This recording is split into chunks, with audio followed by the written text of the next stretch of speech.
آپ سے میں یہ پوچھتا ہوں، کیا اسلام کے لیے جتنے سیریس ہو آپ، جتنی محبت کرتے ہو، دل و جان سے چاہتے ہو، تو کیا اسلام کے لیے آپ حقیقت میں سیریس ہو، حقیقت میں محبت کرتے ہو؟ اگر حقیقت میں محبت کرتے ہو تو کیا اسلام کو اپنے گھر میں بھی پسند کرتے ہو؟ آپ تو بولیں گے کہ ہاں اسلام کو میں گھر میں پسند کرتا ہوں، اپنی ذات پہ اسلام کو پسند کرتے ہو؟ سب سے بڑی بات ہے، یہ ذمہ داری کی بات ہے کہ جس چیز سے آپ محبت کرتے ہو وہ چیز آپ کے گھر میں ہونا چاہیے۔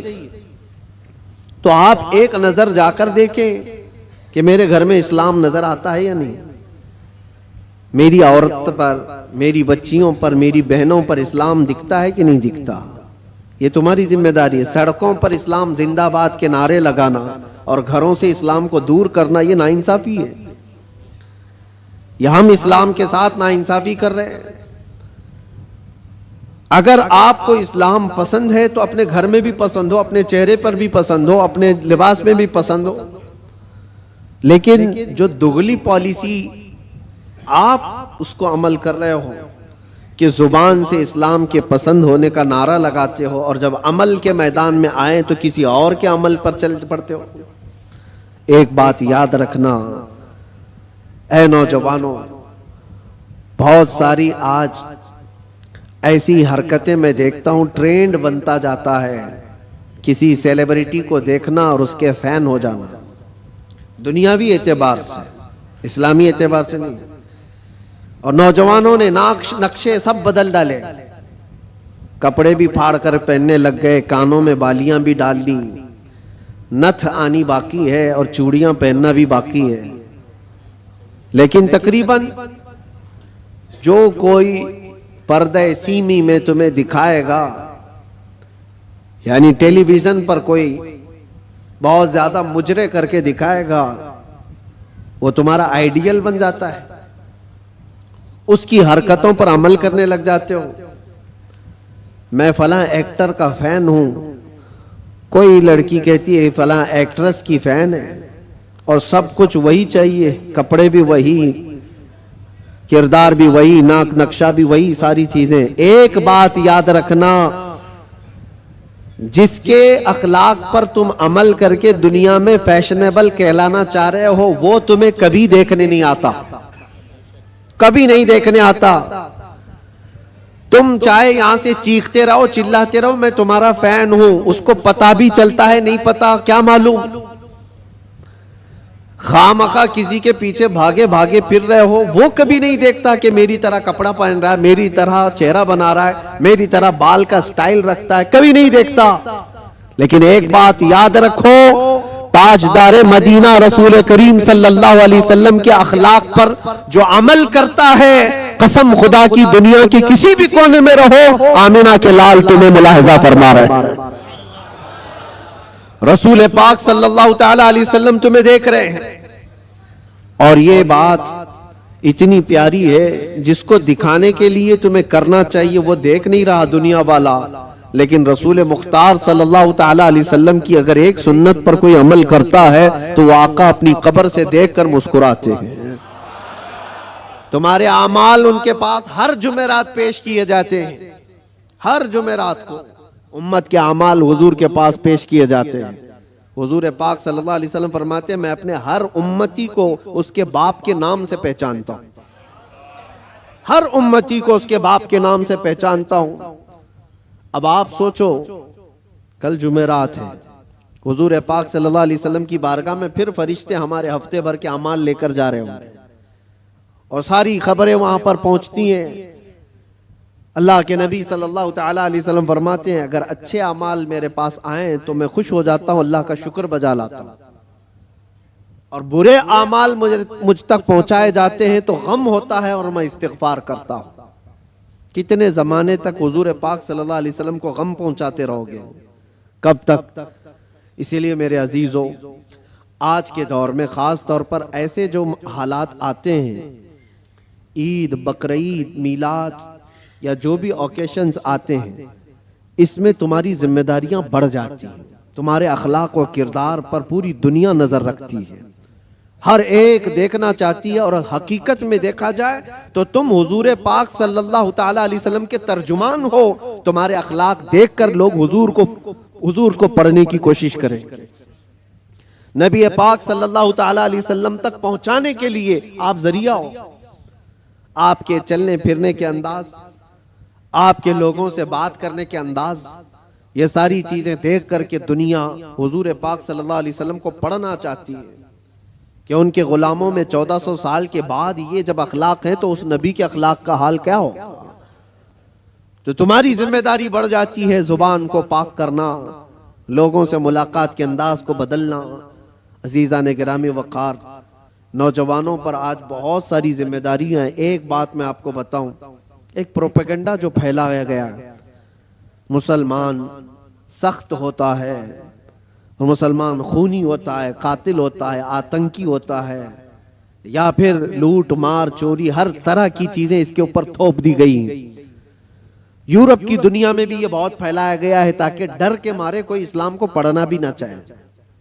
تقریباً آج سے 13-14 سال پہلے کی بات میں آپ کو بتا رہا ہوں، اس سے بھی زیادہ پہلے افغانستان میں جب حالات بہت خراب تھے، وہاں پر نیٹو کی ساری فوجیں اتری ہوئی تھیں، ایک بڑی جنگ چل رہی تھی.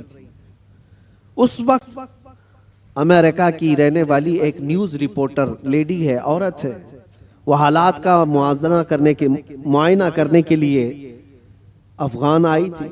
وہ کہتی ہے کئی دنوں تک میں الگ الگ علاقوں میں جا کر کے رپورٹنگ کرتی تھی اور واپس شام میں اپنی جگہ پر آ جاتی، اپنی قیام گاہ پر آ جاتی. ایک بار ایسا ہوا کہ ایک علاقے میں پہنچی اور وہاں سے تنہا آ رہی تھی، تو جو فوجی تھے کچھ جو وہاں تعینات تھے مہینوں سے، وہ جنگ کے میدان میں اترے ہوئے فوجی، لیکن اس علاقے کے فوجی نہیں، نیٹو کے فوجی، جس میں تقریباً 45 کنٹریز کے فوجی تھے، یورپ کے سب کے.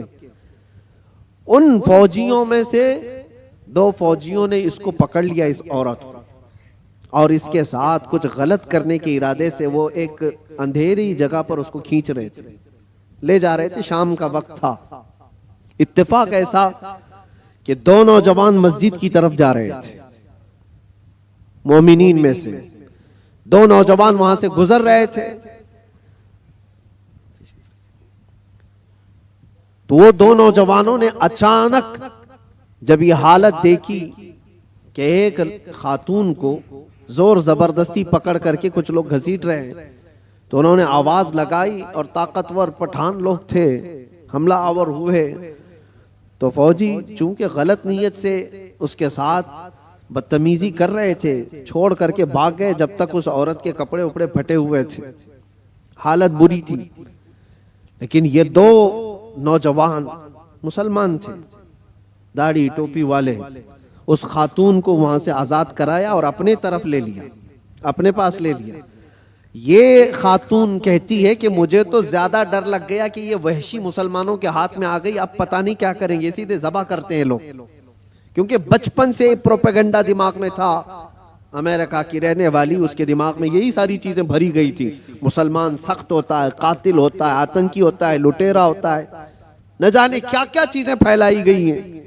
وہ ڈری ہوئی تھی عورت، کیا پتہ نہیں، وہ تو فوجیوں کے ہاتھ میں تھی، وہ اپنی جسمانی خواہش پوری کر کے چھوڑ دیتے، لیکن یہ لوگ تو بہت خطرناک قسم کے لوگ ہیں، یہ تو سیدھے ذبح کر دیتے ہیں، خون بہا دیتے ہیں.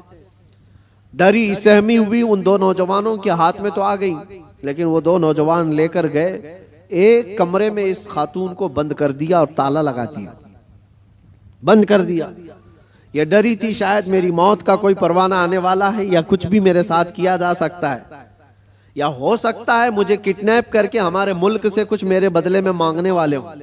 طرح طرح کے خیالات آ رہے تھے. وہ نیوز رپورٹر ہے، کہتی رات ہوئی تو اچانک دروازہ کھلا، اور پورا دروازہ نہیں کھلا، باہر ہی سے کوئی بڑی تھال جس میں کھانا پانی سب کچھ تھا، اندر انہوں نے ڈھکیل دیا اور کپڑوں کا ایک جوڑا بھی اندر پہنچا دیا، اور پھر دروازہ بند کر لیا.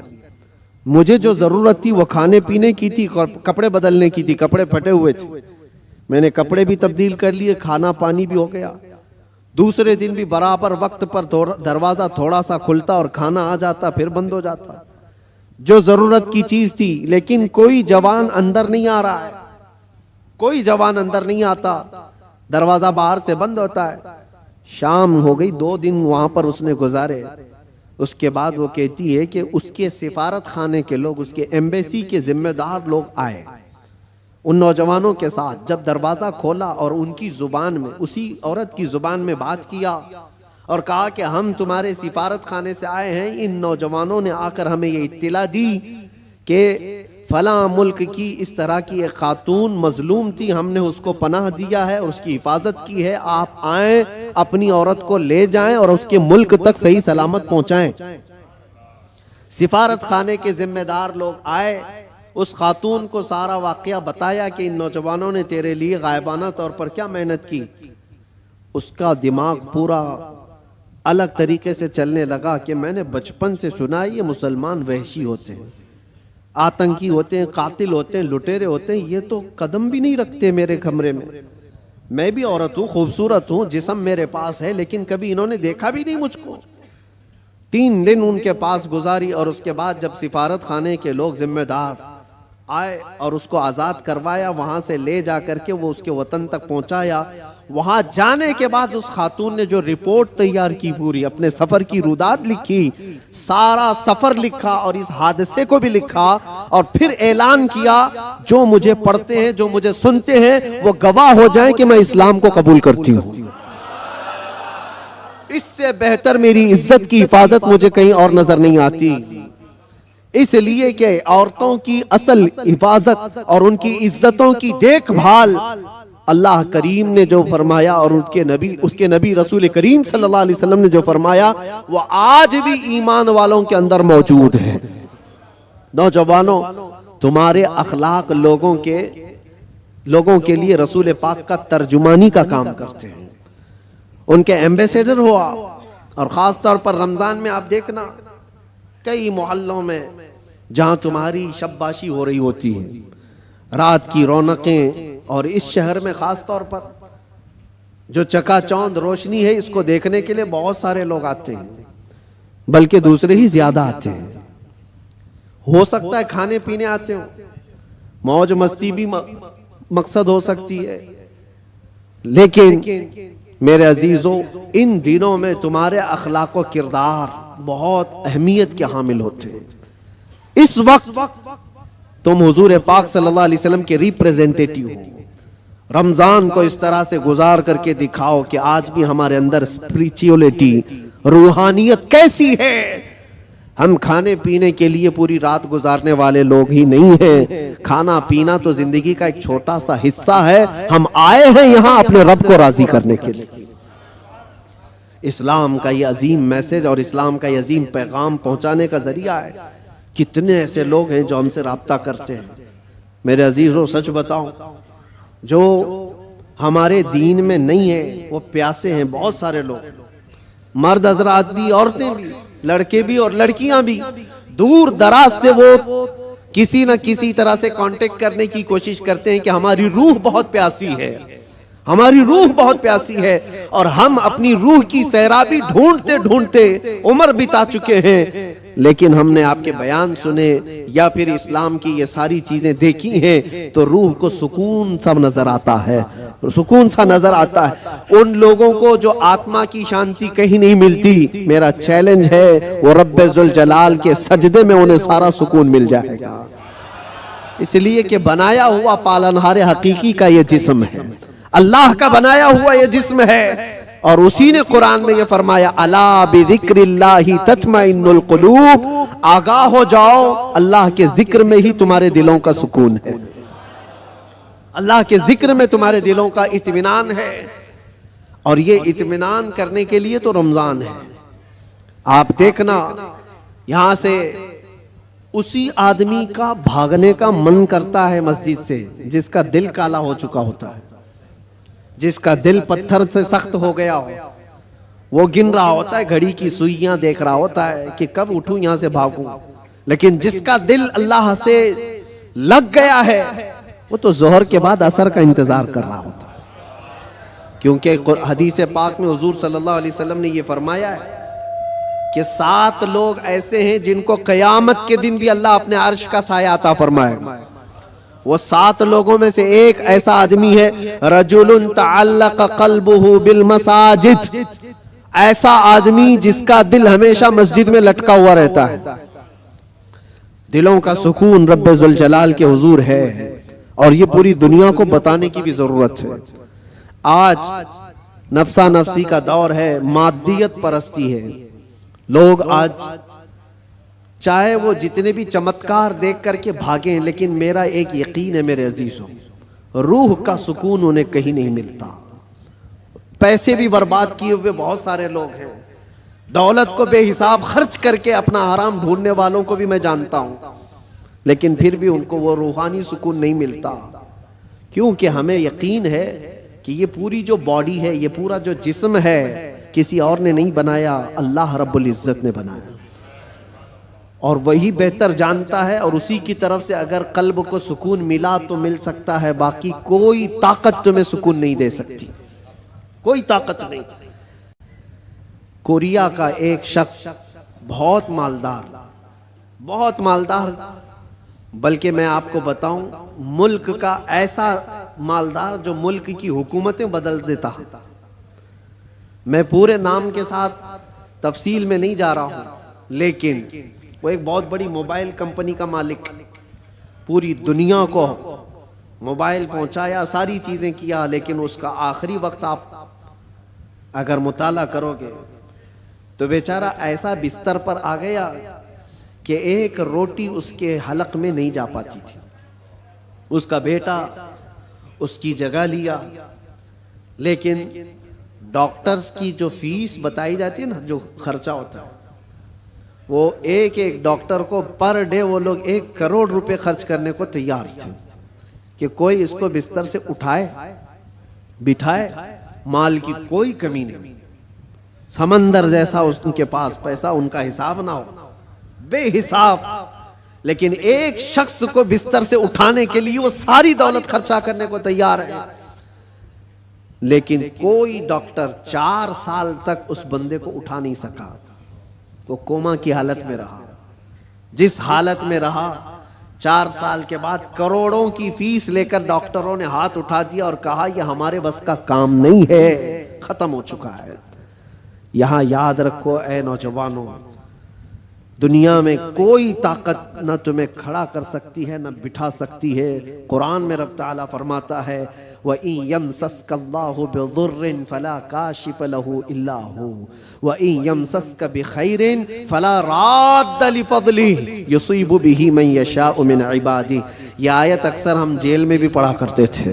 اللہ تعالیٰ قرآن میں فرماتا ہے اگر اللہ رب العزت کسی کو کوئی مصیبت دے دے، پوری دنیا مل کر کے وہ مصیبت ہٹا نہیں سکتی، اور اللہ کسی کو نواز دے تو پوری دنیا مل کر کے بھی اس نوازش کو روک نہیں سکتی،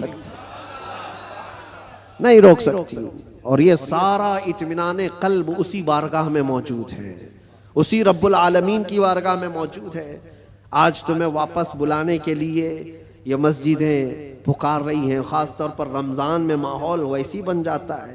اللہ تعالیٰ بندوں سے اتنا پیار کرتا ہے. دیکھیں تمہاری سہولت کے لیے چاند دکھتے ہی شیطانوں کو قید کر لیا گیا کہ کوئی نہ آئے ان بندوں کو بہکانے کے لیے. صرف شیاطین کا ہی نہیں، حدیث پاک میں ملتا ہے جو سرکش جنات ہیں ان کو بھی قید کیا جاتا ہے.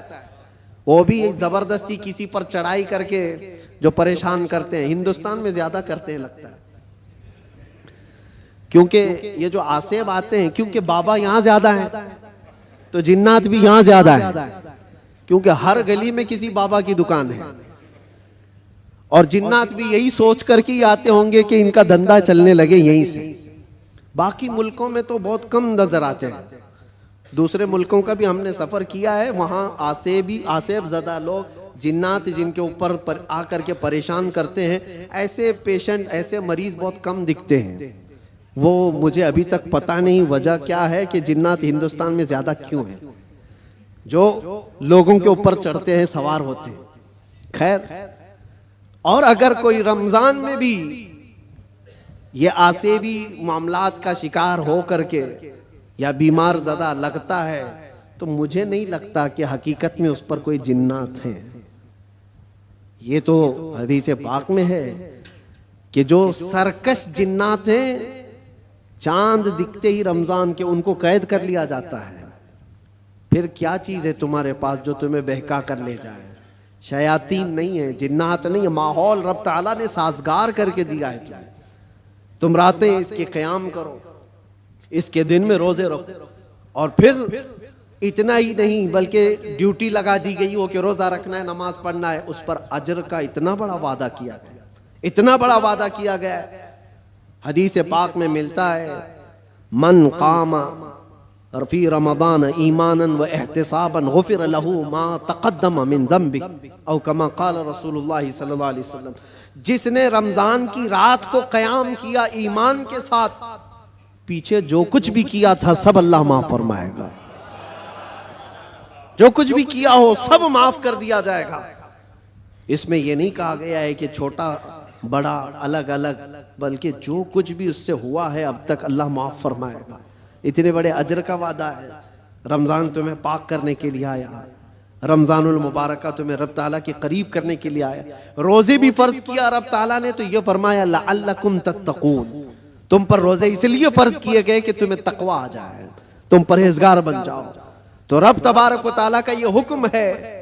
ہم تو مائل بکرم ہیں، کوئی سائل ہی نہیں. روز اس کی راتوں پر رب تعالیٰ ندا فرماتا ہے کوئی مجھ سے بخشش طلب کرے میں اسے معاف کروں. لیکن لوگ کہاں پر ہیں؟ بہت سارے حالات ایسے بگڑے ہوئے ہیں کہ تمہاری راتیں بخشش طلب کرنے کی تھی، تم کیرم بورڈ پہ بیٹھے ہوئے ہو، رات بھر بکرے لڑا رہے ہو، مرغے لڑا رہے ہو، چیس کھیل رہے ہو، کرکٹ کے فٹ بال کے گراؤنڈ سجائے جاتے ہیں. یہ رمضان اس کے لیے آتا ہے. افسوس ہے، میں تو کہتا ہوں ان لوگوں پر تف ہے، لعنت ہے. رمضان کو بھی انٹرٹینمنٹ کا ذریعہ بنا دیا. لوگ تو ہمارے بزرگوں میں پہلے یہ ہوتا تھا، بزرگوں کا مطلب اولیاء کاملین کی بات نہیں کر رہا ہوں، گھر کے بڑوں کا بھی یہ حال تھا. اب تک بہت سارے گھروں میں رمضان کے آتے ہی ٹی وی پر پورا پردہ ڈال دیتے تھے، چادر اڑا دیتے تھے. بہت ساری چیزیں، رمضان آ گیا ہے گھر کی صفائی ہو جاتی تھی، رمضان آ گیا ہے کوئی ایسی چیزیں نہ رکھی جائے گھر کے اندر، بہت سارے اہتمام ہوتا تھا. اور تمہیں پتہ ہے اس کے احترام پر اللہ تبارک و تعالی جنت عطا فرماتا ہے.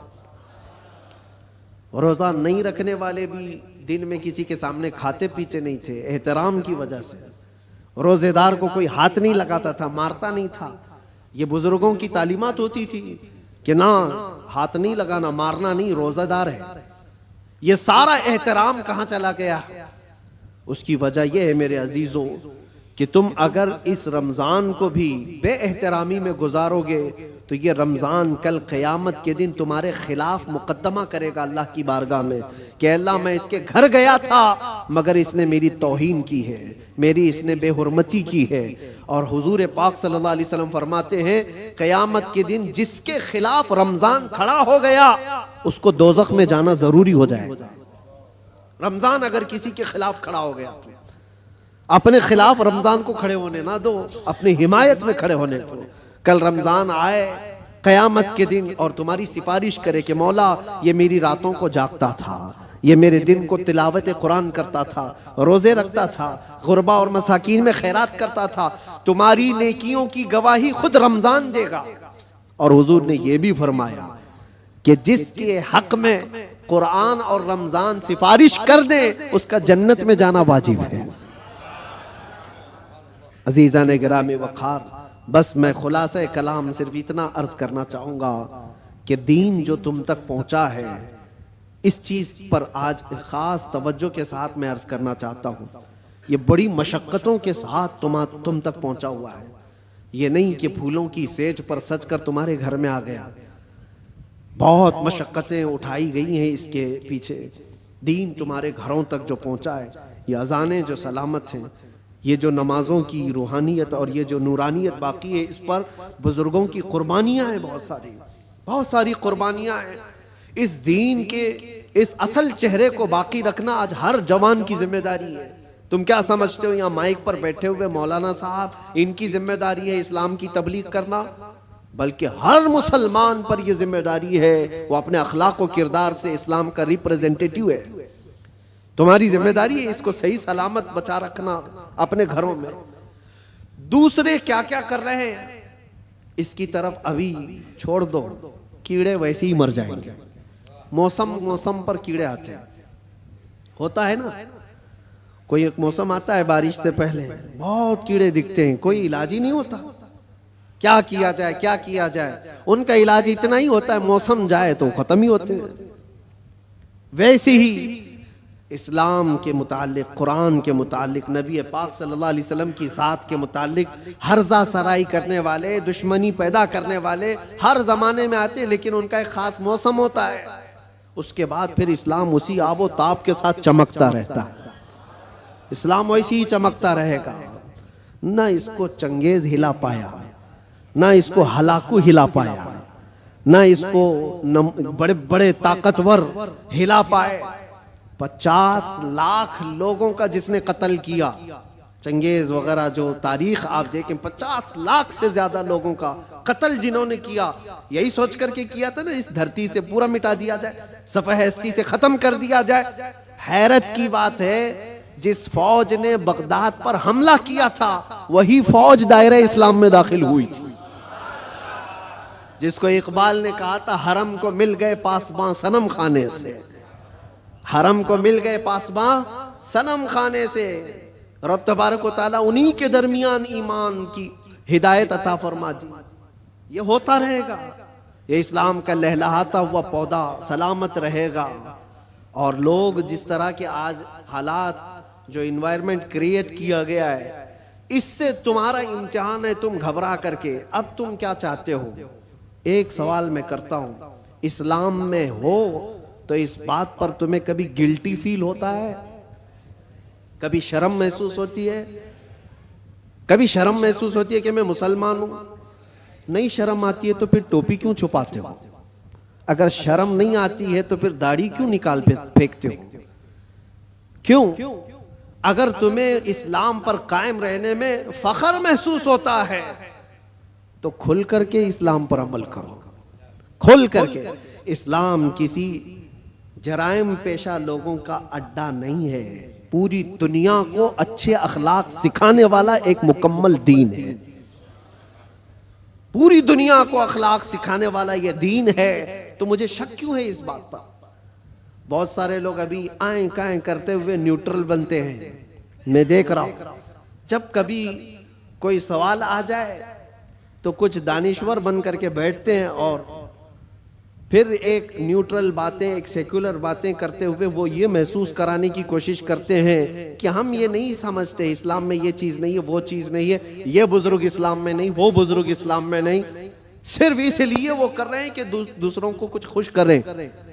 ان بیوقوفوں کو میں بتانا چاہتا ہوں جو کرسیوں پر بیٹھ کر ڈیبیٹ کرتے ہیں اور سیکولر بننے کی کوشش کرتے ہیں, یاد رکھو تم اپنی ناک کاٹ کر کے بھی نیچے رکھو گے تو وہ کبھی راضی نہیں ہونے والے, کبھی راضی نہیں ہوں گے. 10 لاکھ سال بھی تم پکار کر کے ان کی جوتیاں چاٹتے رہو, راضی نہیں ہوں گے. راضی کرنا ہے تو اللہ اور اس کے رسول کو راضی کرو. ہم جس کے لیے دنیا میں آئے ہیں, ہم جس کے لیے دنیا میں آئے ہیں, ہمیں اللہ تبارک و تعالیٰ نے حکم کیا فرمایا؟ وَمَا أُمِرُوا إِلَّا لِيَعْبُدُوا اللَّهَ مُخْلِصِينَ لَهُ الدِّينَ. لوگوں کو یہ حکم نہیں دیا گیا مگر صرف اتنا کہ عبادت کریں تو صرف اللہ کی رضا کے لیے, لوگوں کو دکھانے کے لیے نہیں. وہ کبھی دنیا راضی نہیں ہوگی یار, ایک بات یاد رکھیں, کبھی راضی نہیں ہوگی. تم چاہے جس طرح کے بھی بن جاؤ, دنیا تم سے راضی نہیں ہوگی. ہم بچپن میں ایک چیز پڑھتے تھے, ایک شوہر اور بیوی گدھا لے کر جا رہے تھے. شوہر اپنی بیوی کو بٹھایا گدھے پر اور لے کر چل رہا تھا. بیچارہ لیڈیز فرسٹ والے فارمولے پر عمل کر رہا تھا کہ پہلے عورتوں کو ہونا چاہیے, لیکن محلہ چھوڑنے والا تھوڑی نہ ہے. کٹے پہ بیٹھے ہوئے سب کمنٹ پاس کرنے لگے, جورو کا غلام جا رہا ہے, بیوی کا غلام جا رہا ہے. ایک حقیقت چیز ہے. اور یہ سن کر کے اس کو بہت برا لگا اور اس کی عورت کو اتار دیا, تو اتر جا میں بیٹھوں گا. وہ بیٹھ گیا, عورت اس کا رسی پکڑ کر کے چلنے لگی. آگے گیا تھا, دوسرے محلے والوں نے پکار کر کہا ظالم آدمی عورت کو چلا رہا ہے, خود بیٹھا ہوا ہے. اس کے بعد اس نے کہا کہ رہنے دو، دونوں بیٹھ جاتے ہیں۔ دونوں بیٹھ گئے تو تیسرا ایک محلہ آیا اور کہا کتنے ظالم ہیں، ایک سواری ہے، دو بیٹھے ہوئے ہیں۔ وہ بیچارہ گدھا جھکا جا رہا ہے، اس پر رحم نہیں کرتے لوگ۔ کہا کہ دونوں اتر جاتے، خالی لے کے چلتے۔ چوتھے محلے والوں نے کہا پاگل لوگ ہیں، سواری ہے پھر بھی چل کے جا رہے ہیں، کرے تو کیا کرے آدمی؟ ایک بیٹھے تو لوگوں کو تکلیف، دو بیٹھے تو لوگوں کو تکلیف، نہ بیٹھو تو تکلیف۔ یہ کوئی ایک لطیفہ نہیں، دنیا کا مزاج یہی ہے۔ تم ٹوپی پہنو تو تکلیف، داڑھی رکھو تو تکلیف، سب نکال کر ننگے پھرو تو بھی تکلیف۔ دنیا کبھی تم سے راضی نہیں ہوتی۔ ہاں ایک فارمولا یاد رکھو، جیسے ہو تیسے ہو، پھٹے پرانے کپڑے ہی کیوں نہ ہو، ایک سجدہ کرو مولا راضی ہو جاتا ہے۔ ایک سجدہ کرو مولا راضی ہو جاتا ہے۔ اسی کو اقبال نے کہا تھا، وہ ایک سجدہ جسے تو گراں سمجھتا ہے، ہزار سجدوں سے دیتا ہے آدمی کو نجات۔ جگہ جگہ جھکنے سے تو بہتر ہے، لوگوں کو راضی کرنے سے تو بہتر ہے کہ مولا کو راضی کروں۔ اس لیے کہ قرآن میں کیا پڑھا ہے اپنے، انا للہ و انا الیہ، جس کا ترجمہ کیا ہوتا ہے، ہم اللہ کے لیے ہیں اور اللہ ہی کی طرف لوٹنے والے۔ ہر مرنے والے کے دیکھ کر کے پڑھتے ہیں کہ نہیں پڑھتے؟ اس کا مطلب کیا ہے، ہم اللہ ہی کے لیے ہیں اور اللہ ہی کی طرف لوٹنے والے۔ قرآن میں کتنی جگہ اللہ نے فرمایا وَإِلَيْهِ تُرْجَعُونَ وَإِلَيْهِ النُّشُورُ، تم اسی کی طرف پھیرے جاؤ گے، اسی کی طرف جمع کیے جاؤ گے۔ جب تمہارا عقیدہ یہ ہے کہ جانا ایک ہی جگہ ہے، تو ایرے غیرے نتھو کھیرے کو منانے کی کیا ضرورت؟ جس کی بارگاہ میں سارا فیصلہ ہونا ہے اسی کو راضی کرتے ہیں، اور وہ راضی بہت جلدی ہوتا ہے۔ دنیا جلدی راضی نہیں ہوتی۔ ان کے ساتھ کیا کیا نہیں کرتے ہیں، ہم نے دیکھا ہے بیچارے 40 سال پارٹی میں تھے، اس کے بعد پھر نکال کر ان کو پھینک دیا گیا اور ان کو پتہ نہیں کون سی منڈلی میں بٹھا دیا گیا۔ یہ دنیا ہے، تمہاری خدمتوں کو نہیں دیکھتی۔ ایک دن اگر تم سے کوئی برائی ہوئی تو پچھلے 40 سالوں پر پانی ڈال دیا جاتا ہے، اور وہ رحمان ہے، وہ رحمان ہے، جس کی ایک مثال میں آپ کو بتاؤں۔ مثنوی شریف میں مولانا روم فرماتے ہیں، جنت البقیع میں ایک 80 سال کا بوڑھا رو رہا تھا۔ کون تھا یہ؟ بانسری بجاتا تھا، لوگوں کو اپنی سریلی آواز سے بجا بجا کر کے دھن میں مست کرتا تھا، اس پر لوگ اس کو پیسے دیتے تھے۔ زندگی پوری گزری اسی میں، یہ بجانے میں۔ اور جب بانسری بجاتا تھا تو بہترین لے تھی اس کے پاس، بہترین طرز تھی، اور اس پر لوگ واہ واہ کرتے تھے، پیسے دیتے تھے۔ لیکن کب تک بجائے گا؟ جب بوڑھا ہوا تو سانس پھولنے لگی، اب وہ لے ٹوٹ جاتی تھی، بھدی لگنے لگی، لوگ تو سنتے بھی نہیں تھے، الٹی سیدھی باتیں کرتے تھے کہ بوڑھا ہو گیا، ابھی یہ بجاتا ہے، اس سے تو ہوتا بھی نہیں ہے۔ لیکن بیچارے کے پاس اس کے علاوہ کوئی فن تھا بھی نہیں، کرتا تو کیا کرتا، اس کی کمائی کا ایک ہی ذریعہ تھا یہ بانسری بجانا، اور اس کو بجا کر کے لوگوں کو خوش کرتا تھا۔ لیکن جب اس نے دیکھا کہ اب دنیا ایک پھوٹی کوڑی بھی دینے کو تیار نہیں، فاقے پہ فاقے آ گئے، مرنے کی حالت آ گئی، 80 سال کی عمر ہے۔ یہ زمانہ حضرت عمر فاروق کا ہے۔ اس وقت یہ بوڑھا جنت البقیع قبرستان مدینہ طیبہ کا آیا اور اس بانسری کو اپنے گھٹنے سے توڑ ڈالا، توڑ دیا اور کہا پھینک دیا۔ کہا اے خالق کائنات، تو نے مجھے پیدا کیا، لیکن اگر میرے حصے میں رزق نہیں ہے تو مجھے موت دے، میں قبرستان میں کھڑا ہوں، میں اب کسی اور پر بوجھ نہ بنوں، میں یہیں مروں اور یہیں سو جاؤں، مجھے معاف کر دے مولا۔ وہ روتا رہا۔ جب حالات کا مارا ہوا آدمی مولا کی بارگاہ میں روتا ہے نا تو اس کا دل بھر آتا ہے۔ حالات کا مارا ہوا جب روتا ہے تو اس کے رونے کی آوازیں آسمانوں کو چیر دیتی۔ تمہیں اندازہ نہیں، یوں ہی رونے والا الگ ہے، لیکن حالات سے مارا ہوا، دل کا ٹوٹا ہوا جب روتا ہے تو اس کی آوازیں ساتویں آسمان کے اوپر جاتی ہیں۔ رویا، بے انتہا رویا، اور گر کر کے وہیں سو گیا۔ نہ کھانا ہے نہ پانی ہے، کئی دنوں کا بھوکا ہے۔ اللہ اکبر، یہ زمانہ ہے۔ حضرت عمر فاروق رضی اللہ تعالیٰ عنہ مسجد نبوی شریف میں ہے، اور وہ پڑھتے پڑھتے حضرت عمر کو اونگ آئی، اور جیسے ہی ان کو اونگ آئی خواب میں رسول پاک تشریف لائے، فرمایا عمر جلدی اٹھو، اپنے گھر سے کھانا پانی لو اور جنت البقیع میں اللہ کا ایک مہمان کھڑا ہے اسے کھلاؤ۔ حضرت عمر گئے، کچھ نہیں دیکھا، کون ہے کیا ہے پتہ نہیں ہے، کون ہے معلوم نہیں، حکم ہوا، گھر گئے اور توشہ دان لیا، جو کھانے پینے کی چیزیں میسر تھی سب لے کر کے فوراً جنت البقیع آئے، دیکھا کہ کون ہے یہاں پر، اتنی رات گئے کون بندہ ہوگا، تلاش کرتے کرتے درمیان میں پہنچے تو ایک بوڑھے کو وہاں پر غش کھائے ہوئے پڑا ہوا دیکھا، اس کو اٹھایا، جیسے ہی اٹھایا وہ کانپنے لگا، وقت کا بارعب خلیفہ سامنے کھڑا ہے، وہ قیصر و کسریٰ جس سے کانپتے ہیں وہ عمر فاروق کھڑے ہیں۔ بوڑھا سوچنے لگا کہیں کوڑے نہ پڑ جائے، میری سزا کا کوئی وقت تو نہیں آ گیا ہے۔ عمر ابن خطاب سامنے کھڑے، کپ کپی تاری تھی، پوچھا امیر المومنین کیا بات ہے؟ کہا مجھے تو نہیں پتا کیا بات ہے، لیکن مجھے کھانا دے کر بھیجا گیا تجھے کھلانے کے لیے، تجھے کھلانے کے لیے، اٹھ، کئی دن سے تو بھوکا ہے، کئی دن سے تو پیاسا ہے۔ وہ رونے لگا اور اس کے بعد توشہ دان لیا اور پھر پوچھا کس نے بھیجا آپ کو کھانا دے کر؟ کون کہا ہے؟ کہا کون کہہ سکتا ہے؟ ہم غریبوں کا آقا، ہم بے سہاروں کا سہارا، وہ یتیموں کا ماوا و ملجا، ہاں جس کو ہر امتی کے درد کا احساس ہے، وہ خواب میں تشریف لائے۔ اللہ کے حکم سے حضور پاک نے مجھے فرمایا ہے کہ جا اپنے گھر سے کھانا لے جا، اور اللہ کا ایک مہمان قبرستان میں کھڑا ہے اسے کھلا آ۔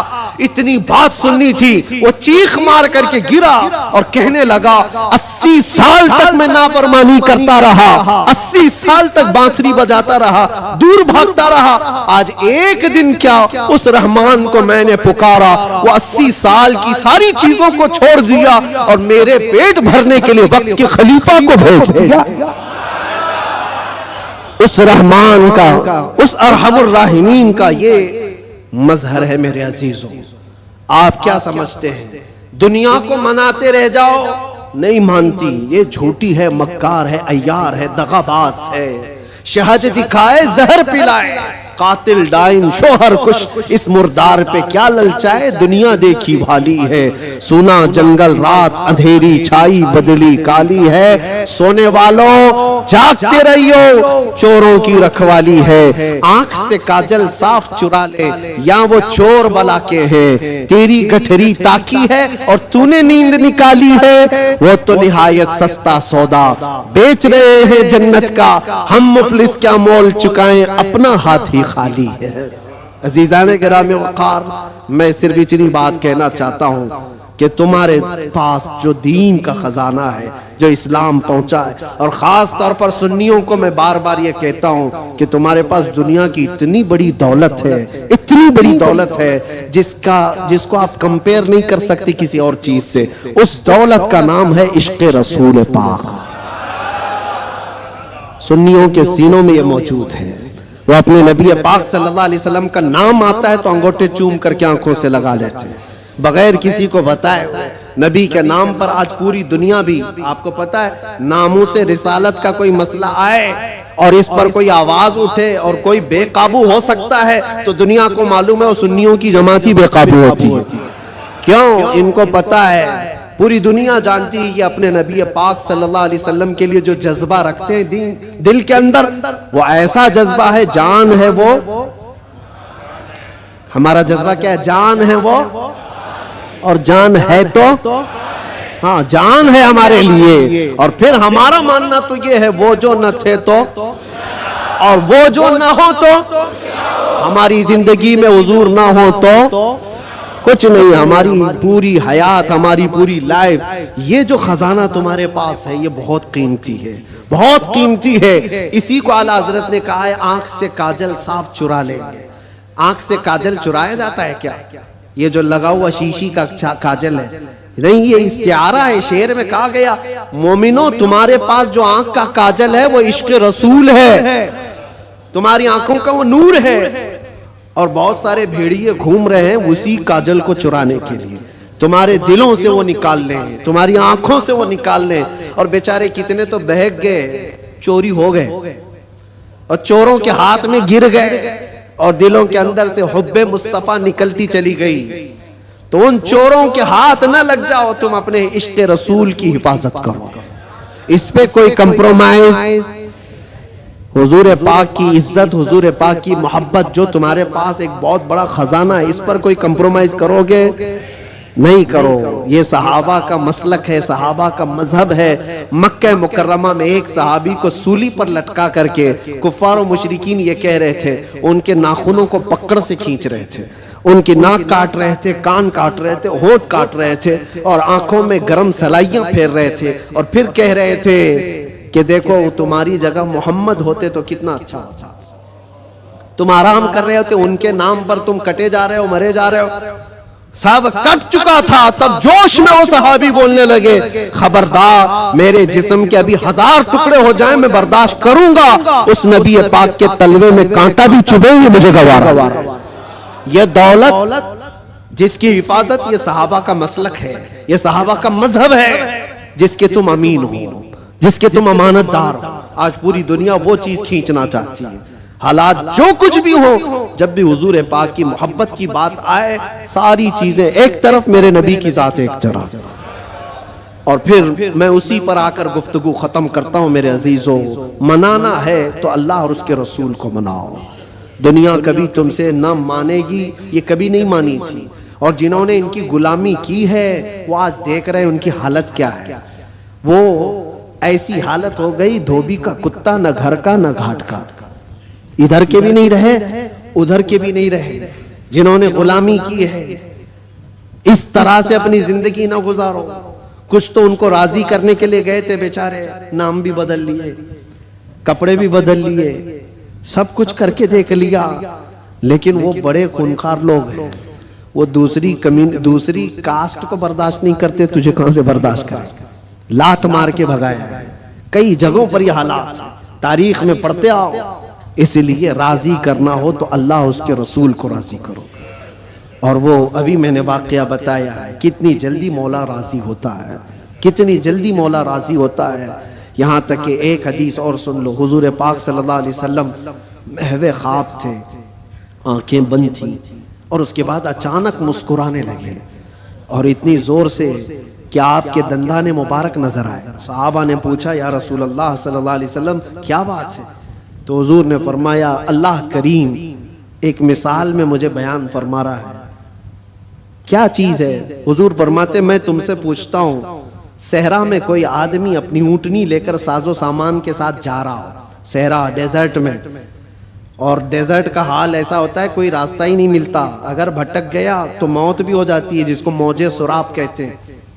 ہر طرف چمکتا ہوا پانی دکھتا ہے، اور جہاں جاتا ہے وہ ریت ہوتی ہے، بالو ہوتی ہے، اور اسی بھٹکنے کے عالم میں اس کی موت بھی ہو جاتی ہے۔ بہت سارے صحرا کی موت عرب والے جانتے ہیں۔ حضور پاک صلی اللہ علیہ وسلم صحابہ سے پوچھتے ہیں، اگر کوئی بندہ صحرا کا سفر کر رہا ہے، ساتھ میں کھانا پانی اور اونٹنی ساتھ میں سفر کے سواری ہے، لیکن بیچ راستے میں ایک جگہ پہنچا جہاں اسے نیند آئی اور سو گیا، اس کی اونٹنی بھی غائب اور اس کا ساز و سامان بھی ختم، جب اٹھا تو پریشان۔ اب یہ عرب کے لوگ بہتر جانتے ہیں، صحرا میں کسی کے کھانا پانی ختم ہو جائے، سواری چلی جائے تو اس کا کیا حال۔ وہ بندہ جب نیند سے اٹھا تو ہر جگہ ڈھونڈا، اس کی اونٹنی کہیں نہیں ملی، اس کا کھانا پانی کہیں نہیں ملا، ہر جگہ سے ڈھونڈ ڈھونڈ کر تھک گیا، موت کے قریب تھا، موت کے قریب تھا۔ پھر اچانک اس کو نیند لگی، ایک دن گزرا کہ 2 دن، جو بھی ہے، موت کے قریب تھا، نیند آ گئی۔ تھوڑی دیر کے بعد آنکھ کھلی تو اس کی اونٹنی بھی سامنے ہے، کھانا بھی سامنے ہے۔ اب سنو، یہ مثال ہے۔ حضور پاک صلی اللہ علیہ وسلم فرماتے ہیں صحابہ سے، اے میرے صحابہ بتاؤ، اس صحرا میں چلنے والے مسافر کو کتنی خوشی ہوگی اپنا کھویا ہوا اونٹ مل جائے، اپنا کھویا ہوا کھانا مل جائے، اس کی جان میں جان آئے، کتنی خوشی ہوگی۔ صحابہ کہتے ہیں، یا رسول اللہ، اس کی زندگی کی سب سے بڑی خوشی ہے وہ کہ موت کے منہ میں جا چکا تھا، لیکن واپس اس کا کھویا ہوا اونٹ بھی ملا، کھانا بھی ملا، اس کی خوشی کو تو کوئی نہیں پہنچ سکتا۔ حضور پاک صلی اللہ علیہ وسلم فرماتے ہیں، بلا تشبیہ و بلا تمثیل، یہ مثال کے لیے حضور نے فرمایا، اے میرے صحابہ، جب ایک بندہ بھٹک جاتا ہے، گناہوں میں لگ جاتا ہے، اور پھر جس دن وہ توبہ کر کے واپس آتا ہے، اس مسافر کو جتنی خوشی نہیں ہوئی، مولا کو اس سے زیادہ خوشی ہوتی ہے۔ میرا بھٹکا ہوا بندہ میرے پاس واپس آ گیا ہے، میرا بھٹکا ہوا بندہ میرے پاس واپس آ گیا۔ رب تبارک و تعالیٰ خوشی کا اظہار فرماتا ہے۔ اس لیے اے نوجوانوں، رب تبارک و تعالیٰ کی رحمت تو تمہیں تھامنے کے لیے ہمہ وقت ہے، ہمہ وقت تیار ہے، لیکن آپ اس سے دوڑے دوڑے بھاگ کر کے ان راتوں کو اگر کیرم میں، مرغے لڑانے میں، بکرے لڑانے میں اور دنیا بھر کے انٹرٹین میں گزارتے ہو تو یہ کتنی بڑی بدنصیبی ہے۔ اس رب تبارک و تعالیٰ کے حضور حاضر ہو کر کے اپنی بخشش طلب کرو۔ بس اسی کے ساتھ میں خاتمہ کرتا ہوں اپنی گفتگو کا، اور ایک بات، اسلام اور دین جو تمہارے گھروں میں، اس کی حفاظت تمہارے کندھوں پر ہے۔ ہر گھر میں ذمہ داری ہے، اپنے بچوں کو یہ سکھا کر کے جاؤ، دین ہمارے گھر میں جو آیا ہے وہ انٹرنیٹ سے نہیں آیا ہے، یہ بزرگان دین کا فیض و کرم ہے جو ہم تک یہ دین پہنچا ہے۔ ان کے طور طریقوں کو زندہ رکھو۔ یہ جو ہماری مسجدوں میں گاہے بگاہے یہ پروگرام ہیں، رات کے رمضان المبارکہ کی تا کراتے ہیں، شب میلاد، جو بھی ہے، یہ دین کا چہرہ باقی رکھنے کی کوشش کی گئی ہے، اس کو زندہ رکھنا ہمیشہ۔ اس لیے کہ انٹرنیٹ پر بھی بہت سارے چور آئے ہوئے ہیں، نئے نئے چیزیں لا کر کے تمہارے ایمان کو لینا چاہتے ہیں، آنکھ سے کاجل صاف چرا لیں گے، اور ایسے بہت آئے، حدیث نمبر یہ، حدیث نمبر یہ، حدیث نمبر یہ، آیت نمبر یہ، آیت نمبر یہ، آیت نمبر یہ۔ صاحب نے، نوجوان کو ایسا لگتا ہے کیا ریفرنس دیتا ہے، کتنا دماغ ہے اس کا۔